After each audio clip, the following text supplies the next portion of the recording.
بسم اللہ الرحمن الرحیم۔ السلام علیکم۔ حضرت عائشہ صدیقہ رضی اللہ تعالی عنہ فرماتی ہیں کہ ایک رات رسول اللہ صلی اللہ علیہ وآلہ وسلم میرے پاس تھے۔ آپ نے چادر رکھی اور جوتے مبارک اتارے، پھر آپ صلی اللہ علیہ وآلہ وسلم کروٹ کے بل لیٹ گئے۔ پس آپ اتنی ہی دیر لیٹے ہوں گے کہ جتنی دیر میں آپ صلی اللہ علیہ وآلہ وسلم نے یہ گمان کیا ہوگا کہ میں سو گئی ہوں۔ جب آپ نے یہ خیال فرمایا کہ میں سو گئی ہوں، آپ نے نہایت آہستگی سے اپنی چادر اٹھائی اور نہایت آہستہ سے جوتے پہنے اور دروازے سے باہر نکلے اور نہایت نرمی اور آہستگی کے ساتھ دروازے کو بند کیا، تو میں نے بھی اپنے آپ کو ڈھانپا اور رسول اللہ صلی اللہ علیہ وآلہ وسلم کے پیچھے چلنے لگی، یہاں تک کہ رسول اللہ صلی اللہ علیہ وآلہ وسلم جنت البقیع میں پہنچ گئے۔ پھر آپ کافی دیر تک کھڑے رہے، پھر آپ صلی اللہ علیہ وآلہ وسلم نے 3 مرتبہ اپنے ہاتھوں کو اٹھایا،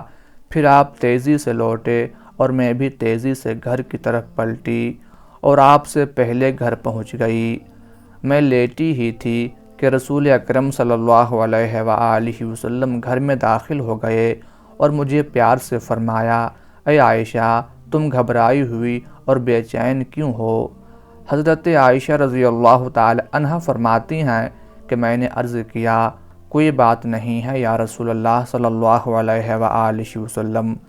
آپ نے فرمایا کہ تم مجھے بتاتی ہو یا لطیف و خبیر ذات مجھے خبر دے۔ آپ نے عرض کیا، یا رسول اللہ، میرے ماں باپ آپ پر قربان ہوں، اور آپ نے سارا ماجرا حضور اکرم صلی اللہ علیہ وآلہ وسلم کو سنا دیا۔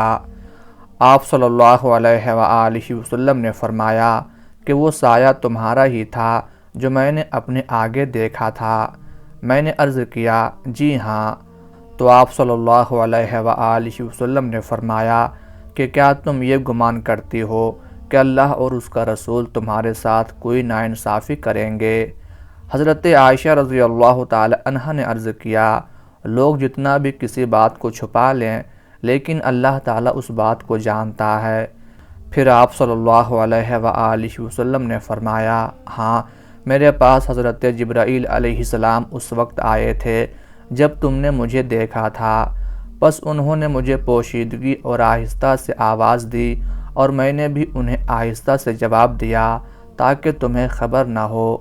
جب میں نے یہ سمجھا کہ تم سو چکی ہو تو میں نے تمہیں جگانا مناسب نہ سمجھا، اور یہ کہ کہیں تمہیں جگانے سے تم خوفزدہ نہ ہو جاؤ۔ پس جبرائیل علیہ السلام نے آپ صلی اللہ علیہ وآلہ وسلم سے عرض کیا کہ آپ کا رب آپ کو یہ حکم دیتا ہے کہ جنت البقیع میں دفن ہونے والوں کے پاس جائیں اور ان کے لیے دعائے مغفرت فرمائیں۔ حضرت عائشہ رضی اللہ تعالی عنہ نے پوچھا، یا رسول اللہ صلی اللہ علیہ وآلہ وسلم، ہم ان کے لیے کیسے دعا کریں؟ آپ صلی اللہ علیہ وآلہ وسلم نے فرمایا، تم یوں کہو، سلامتی نازل ہو مومن مسلمان مردوں اور عورتوں پر جو ان گھروں میں رہتے ہیں، یعنی قبروں میں دفن ہیں، اور اللہ تعالیٰ رحم فرمائے ہم میں سے ان لوگوں پر جو موت میں ہم سے سبقت لے گئے ہیں، اور ان پر بھی جو ان کے پیچھے رہ گئے ہیں، یعنی زندہ ہیں، اور بے شک ہم ایک دن انشاءاللہ تم سے ملنے والے ہیں، یعنی ہم بھی موت کا ذائقہ چکھ لیں گے۔ حضرت عیسیٰ علیہ السلام ایک مرتبہ اپنی سیر و سیاحت میں تھے کہ انہوں نے ایک بلند پہاڑ کی طرف دیکھا۔ اس پہاڑ کی چوٹی پر ایک ایسا سخت پتھر دیکھا جو دودھ سے زیادہ سفید تھا۔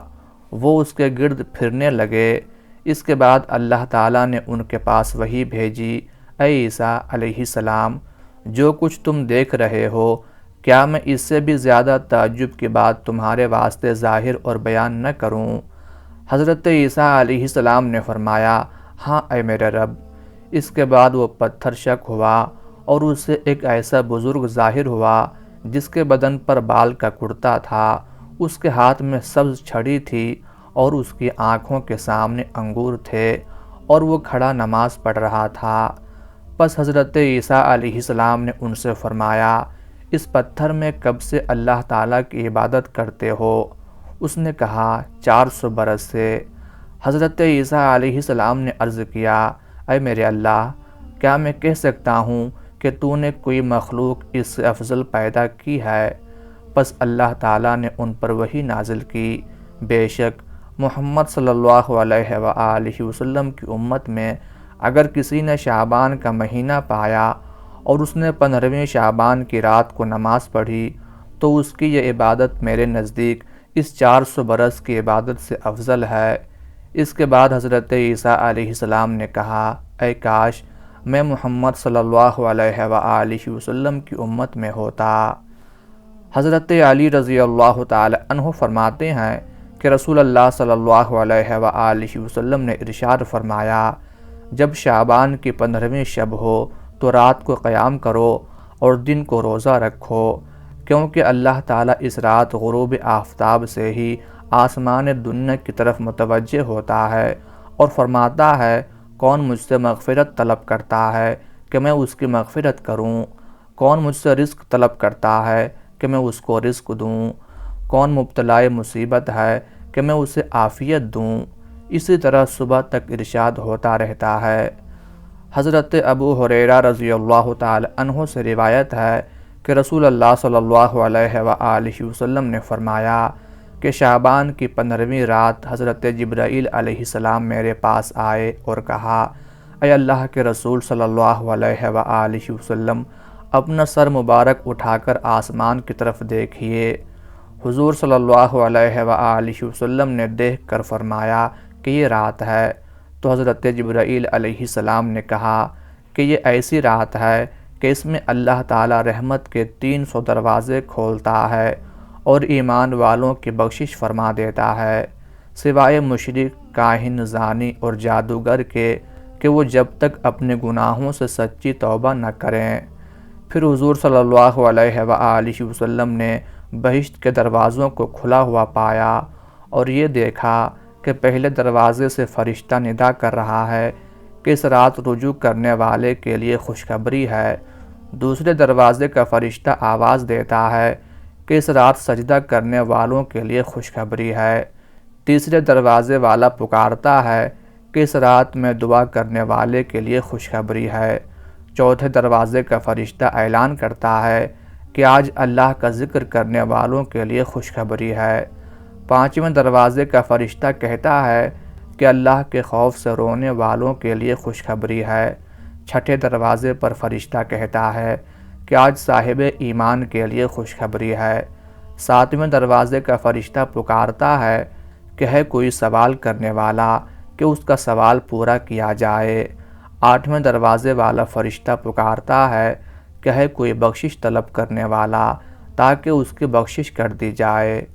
نبی کریم صلی اللہ علیہ وآلہ وسلم فرماتے ہیں کہ پھر میں نے حضرت جبرائیل علیہ السلام سے پوچھا کہ بہشت کے دروازے کب تک کھلے رہیں گے؟